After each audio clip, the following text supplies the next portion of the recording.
Partnering with other consultants is a way to expand your business, but is it the right way? In this episode of Profitable Joyful Consulting, I am sharing the top reasons why not to seek a partner in your business. It's part one of a two-part series on partnerships. You'll hear dreadful reasons why women seek partners, what causes those relationships to fail, and you'll hear real-life cautionary tales from my personal client files. Go in with your eyes wide open and don't pretend you didn't hear what I'm about to tell you.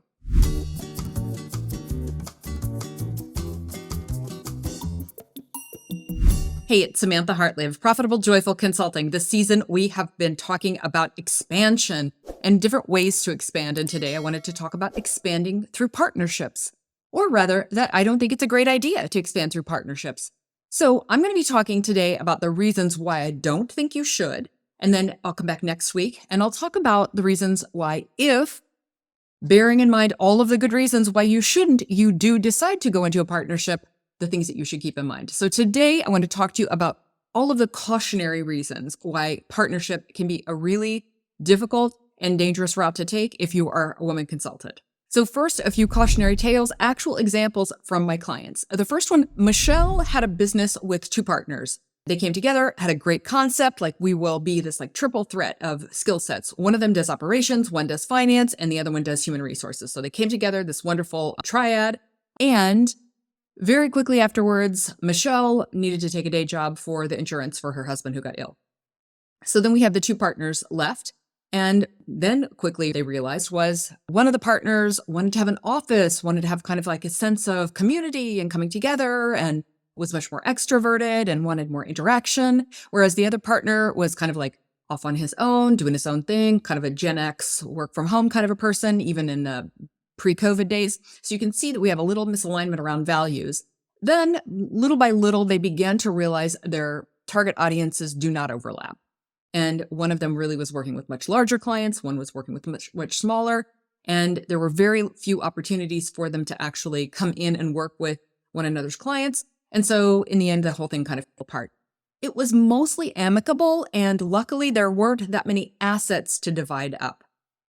Different example going over here to one that was not amicable. I won't tell too much of that story, but what I will say is when they went to divide up the assets, there were loans, COVID loans, those kinds of things, and the responsibility for those and dividing that up got really messy. Third example, my client Beth and her not quite partner Jay. So she really wanted to go into partnership with him. I extremely highly discouraged that, even just from a first impression. So they worked together on a project just kind of to date before they got married, which was my advice to them. Just like, let's see how it goes. Let's just try out one engagement first and see how we do. So Jay is brand new in business, has just left a job, and Beth has been at it for a while. So they worked together on this one engagement. She's the client lead, so he's the subcontractor. So there is a you report to me kind of sense in this situation. What I very quickly saw was that Beth would begin to give her power to Jay. So like include him on decisions that he didn't really need to weigh in on. And also he didn't have a perspective to weigh in on them because he's brand new in business. So shot a bunch of photographs that were going to go on their website, showing them as equals, which I also didn't like. In general, her powerful personality would always dim when he was in the room or when he was in meetings with us.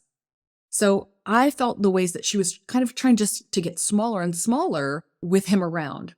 What I saw was the power dynamic between them was off. The quality of the work that he delivered, over time, she began to see it was not up to her standards. And he didn't really take her leadership very seriously. He would kind of like blow off her ideas sometimes in ways that I found completely unacceptable. And in general, the partnership, one of the big challenges of it was that they were in financially very different situations. So what he needed to take away from his work and what she needed to take away, they had very different ideas about what that was. So that was another one that, thank goodness, before it got any further, we halted that one. Those are some negative examples. And you might say, oh, well, you're just cherry picking examples that don't work. I'm sharing representative examples of partnerships from my client base. I can count on one hand the clients that I've worked with who had partnerships that worked out well. You can have a lead person in the business and then equity partners who are behind the scenes who really have no say-so in the daily business.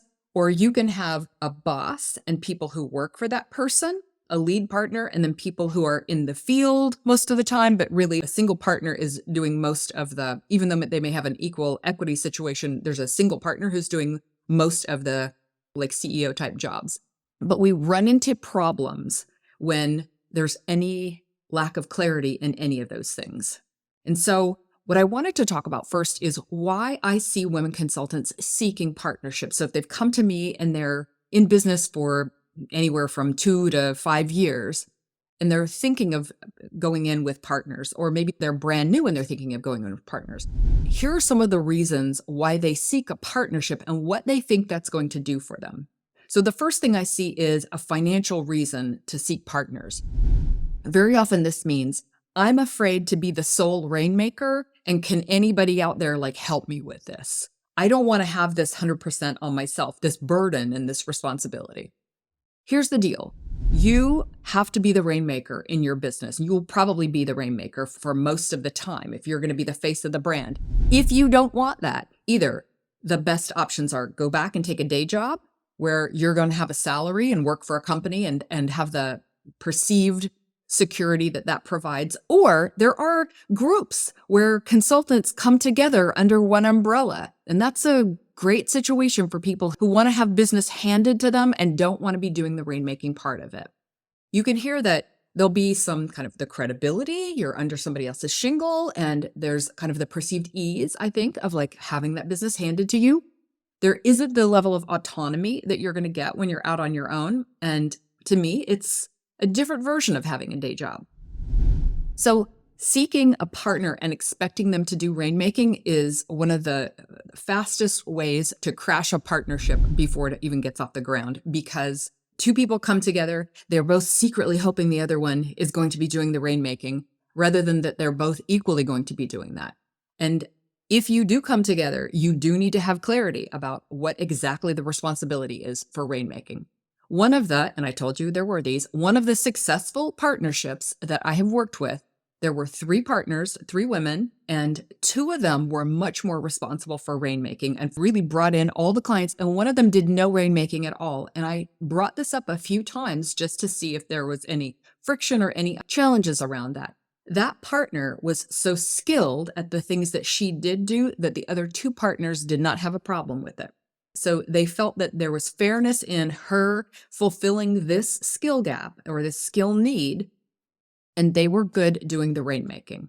Now, what I would also say is that business with 3 full partners did have a challenge to supply enough revenue for all 3 of them to have a decent takeaway from the business. So that's another thing to consider, is if there's going to be 2 rainmakers trying to provide 3 salaries, then that's a lot of pressure to put on, unless you're really thinking in terms of how you're going to grow this business.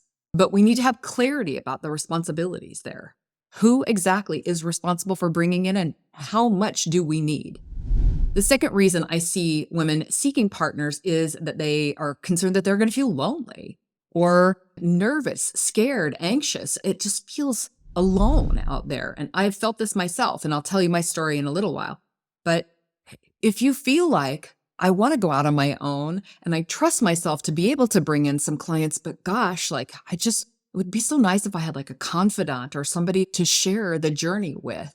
So that feeling, it can be loneliness, it can be accountability, it can just be seeking connection. And sometimes you don't know that you're going to need that until after you've been in business a few years. And then you start to feel kind of that like loneliness, and you miss the connection that you had with others in a professional setting. And now that you're on your own, you don't have that so much. So before you choose a partner as the path to solve that problem, keep in mind there are professional organizations where you can join a mastermind group, or you can join a women-owned businesses group. There are other ways to fill that need than by getting a partner. Sometimes people feel like, oh, I'll feel more accountable, or it'll help, it'll bring some structure. Oh boy, I've literally heard this word. Oh, I wanted to bring some kind of like structure and keep us like serious in doing the work. Make sure you're not going to regret that, because what kind of structure is it going to bring you? Is it going to bring you somebody who's like, oh my God, we're not making enough money and I'm freaking out. What are you doing about it? That is not the kind of accountability that you're going to want to have. And accountability, I always tell people, is a double-edged sword. So developing accountability within yourself is one of the skills that we have to do as self-employed people in general. Like, we have to learn how to keep our own schedule and help ourselves to get stuff done. Getting a partner is not the best way to solve that problem. Joining a mastermind group once again, or having a team, an administrative team that you're accountable to, that can be a way to get your work done without having to get a partner. I had a client who felt that she was missing something. She wasn't quite good at one of her skills as she wanted to be. So she thought, I'm going to bring in a partner to do that piece. Again, it was an expensive way to supplement a belief that she didn't have that skill. A better way would be to develop that skill, to get more confident in her ability to do these things that were needed in her professional situation. So, hey, I can just go hire somebody who's so-and-so's really good at that. Like, that would help me in my job if I was partnered with someone who was really good at that thing that I'm not so good at. Do you want to share all your revenue with that person? Do you want to have them in here making all the decisions together with you? It's really replacing that autonomy that you felt with having somebody else to think about all the time, just because you felt like, maybe I'm not that good at this thing. Truthfully, in my client's case, she was just having a confidence crisis. And the more I've worked with her, the more she's like, oh, I've realized I'm amazing. I'm a badass. I thought I needed someone else around me to fill that gap, but I can fill that gap myself. So in the examples that I'm sharing with you, so often the answer is, oh, I can be that myself. I just thought it might be easier to have somebody else in here with me. It might be less lonely, or it might be more fun. It can be more fun, but you can do that with a team, which I will talk about later in the season. My team is amazing. My team makes me feel less lonely. Oh my gosh, I'm accountable to them. I have constant deadlines. There are all these ways that your team can make your work help you to earn more. Like, all of this, the things that you're believing will happen. The rainmaking, you can do the rainmaking. If you have a team that supports you, you can even hire people who help you with rainmaking who don't have to be partners. So just keep in mind that there are other ways to take care of this than what can sometimes be an expensive, long-term, difficult to back out of decision. Now, briefly, as I mentioned, there are good reasons to bring in partners, and I'm going to talk about them in the next episode, but I just want to touch on them real quickly so you don't think I'm completely dissing partnerships entirely. Let's say you want to open new markets. And so one of the ways you open a new market, meaning I work with this niche, or I work with this kind of client, I work in this industry, and we can also take my skills and do other things. I just need someone who works in that niche, or I need someone who works in that industry, or I need someone who has a different skill set. Like, you can augment those things. I have seen this work with, for example, in human resources, someone who says, well, I work in all of the leadership development stuff, but I get requests all the time for the compliance part. Can I just partner with someone to do the compliance part? Yes, exactly. Or I've seen a marketing consultant say, I'm doing the marketing for these mid-sized businesses, but I really see that their finances are a mess. Oh, I can partner with so-and-so, and they can come in and help me with the financial piece. This can be referral partnerships, where you refer a business back and forth. It can be shared work on projects, like I told you that Beth and Jay had. They needed to clean up some things, but if there had been a better agreement at the beginning, that working relationship would have worked better. So making a good work relationship work for just a project is also like the minimum foundation for making a partnership work. Here are some things that happen that break down these partnerships. And as I go through them, I just want you to think about the examples that I've shared. And if you've ever seen this happen yourself, whether you've personally experienced it on even like a project, hey, let's just partner together on this like 2-day event. Whenever things break down, I find that these are the reasons why. So the first one is power. Now, that may sound also like responsibilities and workload and stuff like that. Yeah, at the end of the day, it's a power struggle. It means I tried to take on too much power, or I tried to give you all my power, or something was unequal in the power relationship. So often when I see women power with men, they have to make themselves smaller and smaller and smaller. Now, if it's not that kind of a dynamic, then it can be like the person with a bigger personality feels like they have to make themselves smaller to make everybody else comfortable, or whatever is the way that it works. But that power dynamic What's important to me that you take away from this is you should never be in a situation where you feel like you're too big, too much. You have to like do less of yourself, be smaller, not talk about something. Oh, don't mention that you do all of this stuff because we don't want this person to know about that. You need to be able to show up fearlessly as your biggest, best version of yourself with all of your skills and talents. And if that's not part of the deal, then this is not a good fit for you. So when I've seen things fail, the power issue has been the big thing. Now, vision, values, goals not matching. Like we just didn't see eye to eye about what we wanted this thing to look like. That's the partnerships that have broken down. Like the very first one with Michelle, it's like we had this idea for this thing and we only thought about the fact that we're this like trio coming together, like wonder triplets powers activate. But we didn't think about, oh yeah, we have kind of different target audiences. Oh, well, what happens if there's a dispute of some kind? Or what if the client doesn't want to work with all of us? How are we going to handle like they didn't do anything past that? So the vision was not aligned. And then the values, like, do we want to have an office? Do we need to be in touch with people within 24 hours? Like, how are we going to do customer service? Do we want to have an administrative assistant? Do we want to kind of keep expenses low and like run a really lean ship? Or do we want to, all of that stuff, we like need to discuss that. We need to have an idea of what this partnership is going to look like from the outside, the united brand that we bring together. And then of course, goals. What are we even doing here? What do we want to achieve in the first year? Is there a, for lack of a better term, business plan? And I say that in quotation marks because honestly, I feel like, what does business plan really mean? What do you want to do over the next year together? Getting alignment around that is so crucial.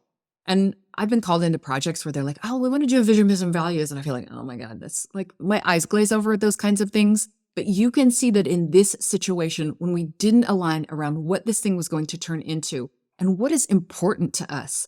And like, do I need to make a lot of money from this? Or am I really just like expressing my talents in a new setting? What's my point of view about, do I speak out about things that are going on socially or not? Politically? How do we feel about things? Do we want to work in our local market or do we want to be global? There's so much to cover that conversation has to be had. The next thing you can hear is that this is communications issues. And the communications issues have to be that we have to be able to talk about absolutely everything before we go into this business. Because once you're in the business, the train is moving and everything is going to be made more difficult unless you have established ground rules about how we talk about and what we talk about. What do we do when we don't agree? If there's two of us, who makes the decision if we don't agree? In marriage, a lot of times you find that the person who is most passionate about the thing will go with them. We'll go with what they want. But is that a good decision-making criterion in your business? You have to talk through that. Here's the thing that I find is really important.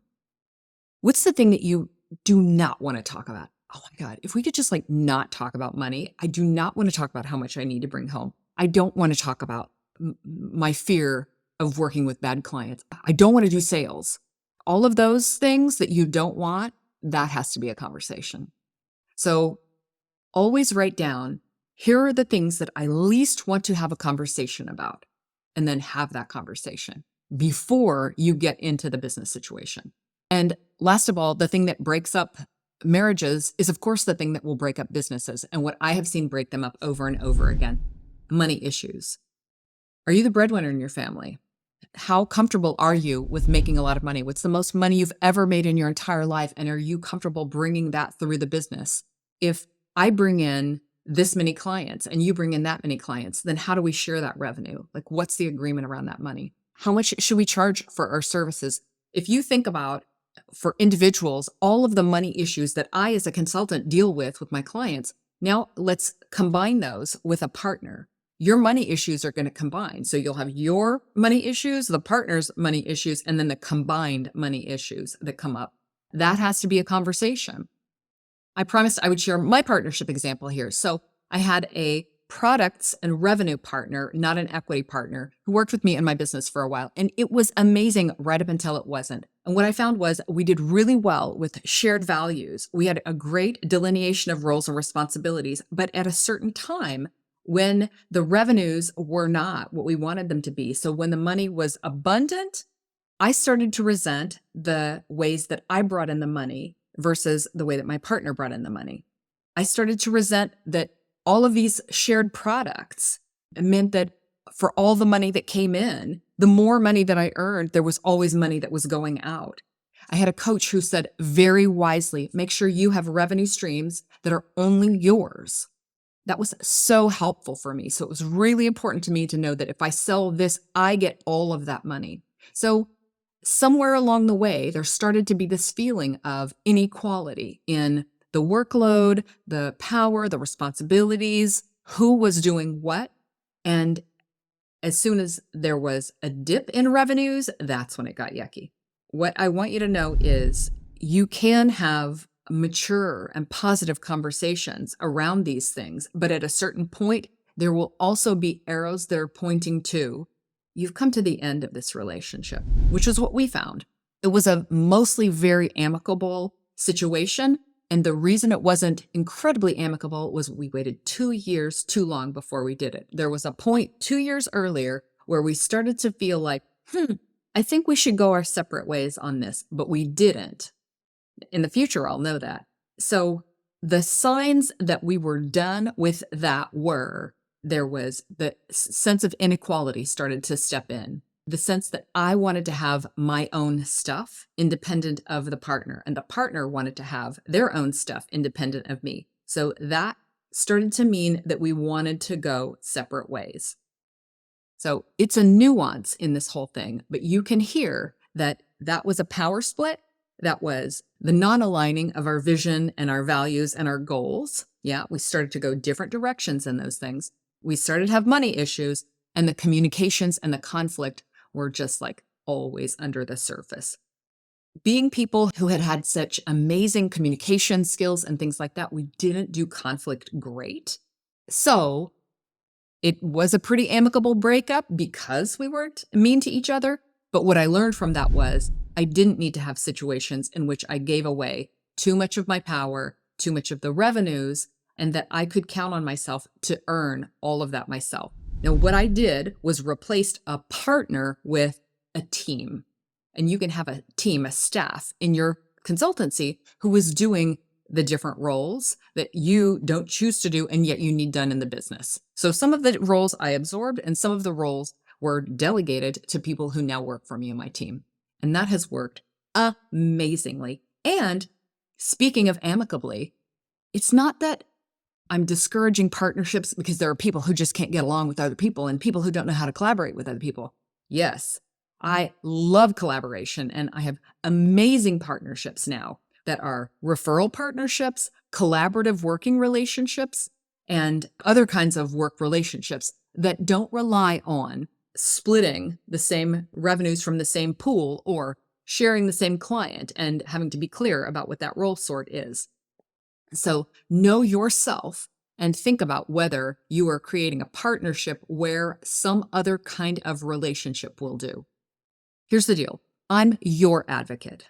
I want to defend, to protect, and to consider you first of all before anybody else comes into this business. So take the time to go through what you've heard today and think, is this something that I need to do? Or is there a better way for me to get my needs met and the needs of the business met?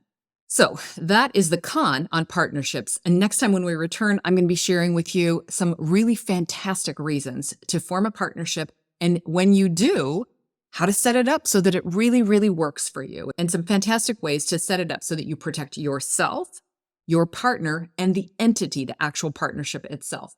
I have some amazing guests who are going to share just great way that their partnership works. And I'm going to point out some unique reasons that I think it does. So you'll have some fantastic takeaways for that. And I will look forward to seeing you next time. With that, I'm wishing you a profitable and joyful consulting business.